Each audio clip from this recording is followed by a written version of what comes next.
Hello guys, welcome to my channel YCD innovation. இன்றைக்கான வீடியோவில் நம்ம என்ன பார்க்க போகிறோன்னா, ஒரு பைப்லைன், அதாவது 4 மீட்ரு கொண்ட ஒரு காப்பர் பைப்லைனை எப்படி பெண்ட் பண்ண போகிறோம், எப்படி இன்னர் பெண்டர் அவுட்ரு பெண்டர் யூஸ் பண்ண போகிறோம், கேஸ் சார்ஜிங் பண்ண போகிறோம், வேக்கம் போட போகிறோன்ற விஷயங்களை இந்த வீடியோவில் நம்ம பார்க்க போகிறோம். வீடியோக்குள்ளே போகிறதுக்கு முன்னாடி நம்ம சேனலை ஃபஸ்ட் டைம் யாராவது பார்க்குறீங்கன்னா அவங்க சப்ஸ்கிரைப் பண்ணிக்கங்க. வாங்க வீடியோக்குள்ளே போகலாம் ஃப்ரெண்ட்ஸ். இப்போ 1/2 இன்ச்சு பைப் பார்த்திங்கன்னா தேவையான மெஷர்மெண்ட்டை எடுத்து நான் அவுட்ரு பெண்ட்ரு மூலயமா பண்ணிக்கிட்டேன். ஃபுல் லென்த்து ஒரே பைப்பு தான். இதுக்கு முன்னாடி அலுமினியம் பைப்பு யூஸ் பண்ணதுனால அதே அலுமினியம் பைப்பு பழைய பைப் எடுத்து அதனுடைய தேவையான அளவுக்கு வச்சு நான் அளவெடுத்து பெண்ட் பண்ணிட்டேன். இந்த ஸ்லீவ் ஜாயிண்ட்லாம் டேப் அடிச்சிடுங்க. நீங்கள் பைப்பை பெண்ட் பண்ண போகிறீங்க அப்படின்னா கரெக்டான மெஷர்மெண்ட் இருந்தால் பண்ணுங்கள். அப்போ தான் பைப் கரெக்டாக பண்ண முடியும். பிளானிங் இல்லாமல் இந்த பைப்பை வளைக்கிறது கொஞ்சம் சிரமமாக தான் இருக்கும். ஓகேங்களா? இப்போ பார்த்தீங்கன்னா 1/2 இன்ச்சு பைப்பு கூடவே இந்த குவார்டர் பைப்பையும் வச்சு டேப் அடிச்சுட்டே வரேன். அப்போ தான் விலகாது, கரெக்டாக வரும். நீங்கள் பெண்ட் பண்ணது 1/2 இன்ச்சு தான், ஆனால் 1/4 இன்ச்சு அது கூடவே வச்சு நம்ம கையிலே பெண்ட் பண்ணி கொண்டு டேப் அடித்து கொண்டு வந்துடலாம். இதுக்கு 2 பெண்ட்ரு கம்பல்சரி யூஸ் பண்ணணும். ஒன்று இன்னர் பெண்ட்ரு யூஸ் பண்ணணும், இன்னொன்று அவுட்ரு பெண்ட்ரு. ஓகேங்களா? இப்போ பார்த்தீங்கன்னா குவார்டர் பைப்பு எனக்கு எவ்வளோ எட்ஜில் அந்த முனையில் எவ்வளோ தூரம் தேவை, இப்போ கடைசியாக இதில் எவ்வளோ தூரம் சின்னதாக இருக்கணுமா பெருசாக இருக்குமா, இது அவுட்டோரில் கனெக்ட் பண்ண போகிறதுனால அந்த குவார்டர் பைப் 1/2 இன்ச்சு பைப்புடைய கொஞ்சம் நீளமாக இருந்தால் போதும், ரொம்ப தேவையில்லை. ஏன்னா அந்த குவார்டர் பைப் வளைச்சி நம்ம இது பண்ணுவோம். இப்போது நம்ம இண்டஸ்ட்ரியல் காட்டன் ரோல் தான் நான் எங்கே போனாலும் யூஸ் பண்ணுவேன். ஏன்னு பார்த்தீங்கன்னா இது பார்க்குறதுக்கு ஒரு நல்ல லுக்காகவும் இருக்கும், லைஃப் டைமாகவும் இருக்கும். அது இல்லாமல் காப்பர் பைப் ஒரு ஷேப்பு கொண்டு வரலாம். வச்சதுக்கப்புறம் ஒரு டிசைனிங் கையில் தட்டுறதுக்கோ ஒரு அழகான ஒரு பொசிஷன் கிடைக்கும். அதனால் மேக்ஸிமம் இதை யூஸ் பண்ண ஆரம்பிங்க. இதை யூஸ் பண்ணிங்கன்னா வாட்டர் ஷொட்டிங்லாம் இருந்தால் கூட நல்லா அப்சர்வ் பண்ணிக்கும், நல்லாயிருக்கும், லைஃப் நல்லாயிருக்கும். இப்போது அவுட்டோருக்கு தேவையான மாதிரி வளைக்காமல் தான் ஃபஸ்ட்லேயே விட்டுருந்தேன். இப்போ இன்னர் பெண்டு போட்டு அவுட்டோர் கிட்டே நான் வச்சுட்டேன்.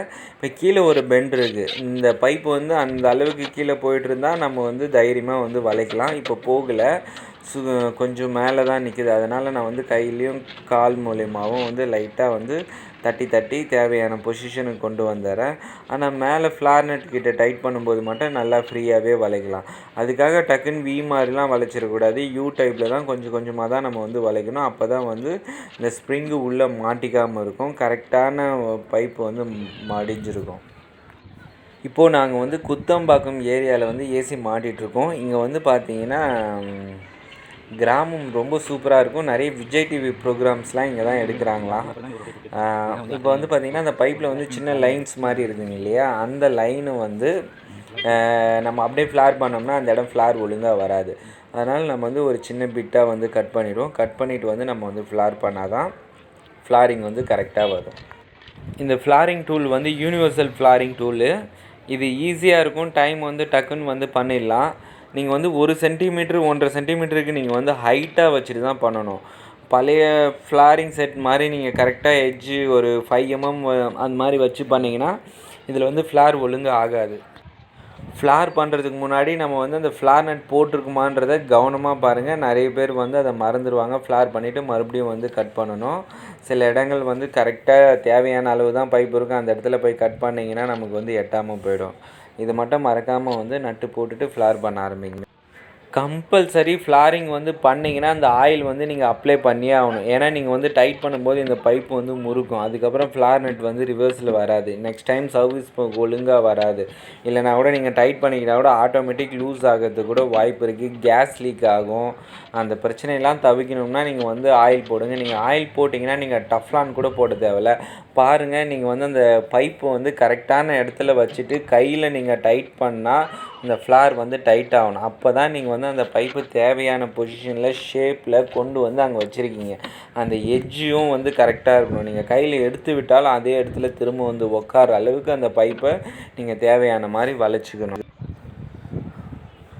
ஃப்ரெண்ட்ஸ், இந்த பைப்பு நீங்கள் லைட்டாக அந்த மாதிரி தட்டினீங்கன்னா தேவையான பொசிஷனுக்கு கரெக்டாக வந்துடும். இன்னும் கூட நீங்கள் நல்லா சுகராக தட்டலாம், நல்லாயிருக்கும். எனக்கு போதும். உள்ளேயும் வந்து பார்த்திங்கன்னா பைப் கொஞ்சம் சுகராக இருக்கிறதுனால நான் வந்து இதோடு நிறுத்திக்கிறேன். இப்போ நம்ம மேலே ஃப்ளார் பண்ண மாதிரி உள்ளே போயிட்டு நம்ம வந்து இன்னர் ஃப்ளார் வந்து போட ஆரம்பிக்கலாம். இப்போ வந்து பார்த்திங்கன்னா பைப்பு இவ்வளோ தான், ஒரு 1/2 அடி பைப்பு தான் இருக்குது. கோட்டர் பைப்பு ரொம்ப ஷார்ட்டாக தான் வச்சுருக்கேன். இப்போ நம்ம வந்து எந்த அளவுக்கு வந்து நமக்கு தேவைப்படுன்றதை இன்டோர் மாட்டிட்டு நம்ம வந்து பார்க்கலாம். இப்போ வந்து பார்த்திங்கன்னா அதுக்கும் இதுக்கும் பொசிஷன் வந்து கரெக்டாக தான் மெஷர்மெண்ட் பண்ணதுனால ரொம்ப சுகராக கரெக்டாகவும் வந்திருக்கு, அதிகமாகவும் இல்லாமல் கம்மியாகவும் இல்லாமல் வந்திருக்கு. பாருங்கள், இப்போ இன்னர் ஸ்ப்ரிங்கு நான் போட்டதுனால தைரியமாக வந்து நம்ம வந்து இந்த பைப்பை வந்து வளைக்கலாம். இதுவே நீங்கள் நார்மலாக கண்டிப்பாக இந்த பைப்பை வந்து வளைக்க முடியாது, உள்ளே வந்து பல்ஜ் ஆகிடும், ஃப்ளார் நட்டு மூவ் பண்ண முடியாது, இது மாதிரி நிறைய பிரச்சனைகள் வரும். ரொம்ப அதிகமாக வளைச்சிட்டிங்கன்னா ஸ்ப்ரிங் எடுக்க முடியாது. இப்போ இந்த ஸ்ப்ரிங் வந்து வெளியில் எடுக்கும் போதே உங்களுக்கு தெரியும் எந்த அளவுக்கு நம்ம வளைச்சிருக்கோம் அப்படின்றது. இப்போ வந்து ஃப்ளார் நட்லாம் போட்டு நம்ம வந்து ப்ராப்பராக வந்து ஃப்ளாரிங் வந்து பண்ணிக்கலாம். எத்தனை டர்ன்ஸுன்னு நீங்கள் நோட் பண்ணி வச்சிங்கன்னா உங்களுக்கு வந்து ஈஸியாக இருக்கும். ஃப்ளாரிங்கில் வந்து கிராக் விழக்கூடாது, ஒரு பக்கம் அதிகமாகவும் கம்மியாகவும் இருக்கக்கூடாது. இதெல்லாம் வந்து பார்த்துங்க. ஒரே மாதிரி சர்க்கிள் அழகாக இருக்கணும். நம்ம வந்து கொஞ்சம் கம்மியாக போட்டுட்டு மறுபடியும் வேணால் அதிகமாக போட்டுக்கலாம். நீங்கள் எடுத்த உடனே அதிகமாக போட்டுட்டிங்கன்னா கம்மி பண்ண முடியாது. ஓகேங்களா? அந்த ஃப்ளார் நட் வந்து நல்லா மேலேயும் கீழேயும் போகணும், ஃப்ரீயாக வரணும். அங்கே போய் எதுவும் தடுக்கக்கூடாது. அந்த அளவுக்கு வந்து கம்மியாக இல்லாமல் அதிகமாக இல்லாமல் கரெக்டாக வந்து நம்ம வந்து போடணும். இந்த ஃப்ளாரிங் டூலோட பொசிஷன் பாருங்கள், கரெக்டாக வந்து அந்த யோக்கில் அந்த ஃப்ளாரிங் டூலில் வந்து ஒரு கிராஸாக வந்து உக்காரணும், 2 பக்கமும் முட்டிகிட்ருக்கணும். அப்போ தான் வந்து நம்ம வந்து ஃப்ளாரிங் போட ஸ்டார்ட் பண்ணோம். அதுக்கு முன்னாடியே நீங்கள் நேராக வச்சு போட்டிங்கன்னா கரெக்டாக ஃப்ளாரிங் வந்து ஆகாது. நீங்கள் பெண்ட் பண்ண பைப்பை அப்படி கிட்ட வச்சு நட்டு திருப்பினா கண்ணை மூடிட்டு நீங்கள் அந்த நட்டை வந்து திருப்பினாலும் அந்த த்ரெட்டில் போய் உட்காரணும். அந்த அளவுக்கு அந்த பைப்பை வந்து நமக்கு தேவையான மாதிரி கொண்டு வந்துடணும். அப்போ தான் வந்து உங்களுக்கு அந்த லீக் பிரச்சனைலாம் இருக்காது. அட்ஜஸ்டேபிள் நமக்கு தேவையான மாதிரி பக்கத்தில் போட்டுட்டு நம்ம வந்து பண்ணுவோம். சின்ன பைப்புக்கு நீங்கள் பண்ணும்போது மட்டும் பார்த்தீங்கன்னா ஃப்ளார் நட்டில் வந்து சின்ன அட்ஜஸ்டேபிள் இருக்கணும், மேலே வந்து பெரிய அட்ஜஸ்டேபிள் இருக்கணும். ஏன்னா அப்போ தான் வந்து நம்ம எவ்வளோ லோட் கொடுக்குறோன்றது நமக்கு வந்து தெரியும்.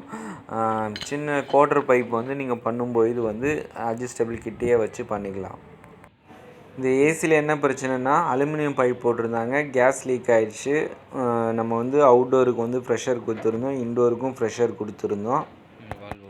இந்த வேக்கம் மோட்டர்லாம் கரெக்டாக கனெக்ட் பண்ணுறங்க. கேஜி ஓஸ்லேருந்து வரக்கூடிய ஓஸ் வந்து கம்ப்ரெஸருக்கும், இன்னும் ஆன் ஆஃப் பண்ணுற ஓஸ் வந்து வேக்கம் மோட்டருக்கும் வந்து கனெக்ட் பண்ணணும்.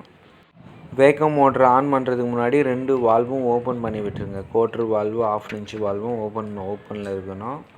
அது இல்லாமல் கேஜியும் ஓப்பனில் வச்சுருங்க. மற்ற ஓஸ் எல்லாத்தையும் டைட்டில் வச்சுட்டு நம்ம வந்து மோட்ரு வந்து ஆன் பண்ணி ஓட விடலாம். வேக்கம் வந்து மோட்ரு வந்து ஆகுதான்றதை நம்ம வந்து வாட்ச் பண்ணணும் அடிக்கடிக்கு. அதனுடைய சவுண்டு வச்சு நம்ம வந்து செக் பண்ணலாம். இல்லை கேஜ் வந்து க்ளோஸ் பண்ணி ஓப்பன் பண்ணுறது மூலிமாவும் நீங்கள் செக் பண்ணலாம். இதுக்கு முன்னாடி இந்த ஏசியில் வந்து காப்பர் பைப் இல்லாமல் அலுமினியம் பைப் வந்து போட்டிருந்தாங்க. அதனால் வந்து கேஸ் லீக் ஆச்சு. இன்டோருக்கு வந்து தனியாக ப்ரெஷர் கொடுத்தோம், அவுட்டோருக்கு தனியாக ப்ரெஷர் கொடுத்து செக் பண்ணிவிட்டு பைப்பு தான் கம்ப்ளைண்ட்னு மாற்றிட்டு ரெடி பண்ணியிருக்கோம். இதில் வந்து பார்த்திங்கன்னா சவுண்ட் வந்து ஒரு நார்மல் சவுண்ட் வந்துட்டுருக்கு. இது வந்து ஆஃப் பண்ணாலும் ஒரே மாதிரி சவுண்ட் தான் இருக்குது, ஓப்பன் பண்ணாலும் ஒரே மாதிரி சவுண்ட் தான் இருக்குன்னா வேக்கம் வந்து ஆகிட்டுருக்கும். இப்போ ஆஃப் பண்ணிவிட்டு நம்ம வந்து மோட்டர் ஆஃப் பண்ணிக்கலாம். வேக்கம் பார்த்தீங்கன்னா 1/2 hour 15 minutes வந்து ரன் ஆகணும். நம்ம மோட்ரு வந்து 2 ஸ்டேஜ்ன்றதுனால ஒரு 15 minutes மட்டும் போட்டுட்டு இப்போ வந்து பார்த்திங்கன்னா கேஜ் ஓஸ்லாம் கனெக்ட் பண்ணிவிட்டு இப்போ கேஸ் ஏற்றலாம். கேஸ் வந்து இப்போ வந்து ஓஸ்லாம் கனெக்ட் பண்ணிட்டு வால்வ் வந்து க்ளோஸில் இருக்கணும். இப்போ வந்து வேக்கம் ஆனதுக்கப்புறம் நம்ம வந்து திறந்து விடுறோம். கொஞ்சம் கொஞ்சமாக திறந்து விடுறோம், எடுத்த உடனே அதிகமாக திறக்க வேணாம். ஒரு ஐடலில் வந்து பார்த்திங்கன்னா 150 PSI கிட்ட நம்ம வந்து கேஸ் வந்து ஏற்றிட்டு அதுக்கப்புறம் நம்ம வந்து ஏசி ஆன் பண்ணலாம். 150க்கு மேலே வந்து தேவையில்லை. 150 ஏற்றிட்டு ரன்னிங் ப்ரெஷர் எவ்வளோன்னு பார்த்துட்டு கொஞ்சம் கொஞ்சமாக வந்து நம்ம வந்து டாப்அப் பண்ணிக்கலாம். இது நம்ம போட்ட பைப் லைனு, அது எந்த மாதிரி கொண்டு வந்து கொடுத்துருக்குன்றதை பார்த்துக்குங்க. இப்போ ஏசி ஆன் ஆகிடுச்சு. 150ல் இருந்தது வந்து பார்த்திங்கன்னா 35 30 தான் வந்திருக்கு. அதாவது ஓடும்பொழுது என்ன ஆகுன்னு பார்த்தீங்கன்னா ப்ரெஷர் வந்து குறைஞ்சிட்டே வந்துடும். நமக்கு தேவையான ப்ரெஷர் எவ்வளோ, ரன்னிங் ப்ரெஷர் எவ்வளோன்னு பார்த்தீங்கன்னா 65. இப்போ வந்து ஆஃபில் இருக்குது. கொஞ்சம் கேஸ் வந்து வேகமாக ஏற்றிட்டா கூட டக்குன்னு ஏசி ஆஃப் ஆகிறதுக்கு சான்ஸ் இருக்குது. அதனால் பொறுமையாக கொஞ்சம் கொஞ்சமாக கேஸ் ஏற்றணும். சர்ஃப் வாட்டர் மூலிமா லீக்லாம் வந்து நம்ம வந்து செக் பண்ணிவிட்டு நம்ம அந்த ரெக்ஷன் ஃபோம் இதெல்லாம் வந்து ஃபைனலாக வந்து நம்ம இதை வந்து க்ளோஸ் பண்ணிடலாம். எந்த அளவுக்கு ஏசிலாம் வந்து நீட்டாக பண்ண முடியுமோ அந்த அளவுக்கு நம்ம நீட்டாக பண்ணோம் அப்படின்னு பார்த்தீங்கன்னா ஒர்க்கு வந்து நம்மளை தேடி வரும். அழகான கேபிள் டேகு, ஒயருக்கெலாம் வந்து இது மாதிரி கேபிள் டேக்லாம் வச்சு போடுங்க. ஸ்லீவ்ஸு, டேப்பு இதெல்லாம் பக்காவாக பண்ணிங்கன்னா கஸ்டமர் வந்து வேறு யாருக்கிட்டையுமே வேலை கொடுக்க மாட்டாங்க. இந்த மாதிரி நல்லா நீட்டாக பண்ணுறவங்கக்கிட்ட தான் வேலை கொடுப்பாங்க.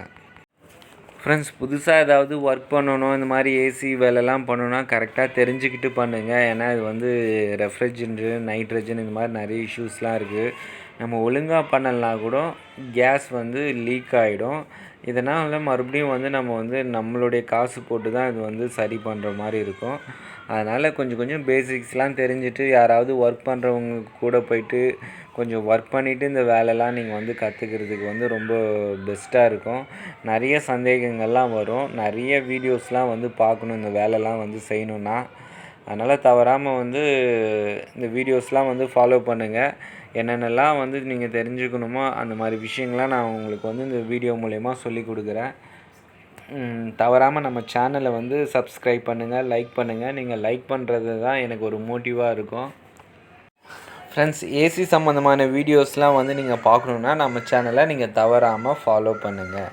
Thank you friends.